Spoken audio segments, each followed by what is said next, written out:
కొంతమంది కాటుకు పెడితే లుక్ బాగుంటుంది, కొంతమంది కాటుకు పెట్టకపోతే లుక్ బాగుంటుంది, కొంతమంది స్టోన్ స్టిక్కర్ పెడితే చాలా అందంగా కనిపిస్తారు, కొంతమంది బ్లాక్ స్మాల్ డాట్ పెడితే బాగా అందంగా కనిపిస్తారు, కొంతమంది బొట్టు పెడితే అంటే సింధూరం లాగా పెడితే బాగా లుక్గా కనిపిస్తారు, కొంతమంది స్టిక్కర్తో పాటు కొంచెం కుంకుమ పెడితే చాలా చాలా అందంగా కనిపిస్తారు, కొంతమంది స్టోన్డ్ ఇయర్ రింగ్స్ వేస్తే బాగుంటుంది లుక్, కొంతమందికి హెయిర్ స్టైల్ మ్యాటర్స్. కొన్నిసార్లు hair style, ear rings and బొట్టు ఎవ్రీథింగ్ మ్యాటర్స్. కొంతమంది చిన్నగా కాటుకు పెట్టి అండ్ జస్ట్ చిన్ని స్మాల్ స్టిక్కర్ పెట్టి లీవ్ హెయిర్ వేసేస్తే మహారాణిలా కనిపిస్తారు. ఇలా ఒక్కొక్కరు ఒక్కొక్కలా కనిపిస్తారు.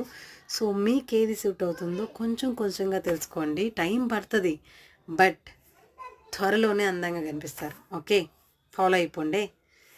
అండ్ ఇలాంటి చిన్ని చిన్ని బుడ్డి బుడ్డి టిప్స్ కోసం ఫాలో అయిపోండి.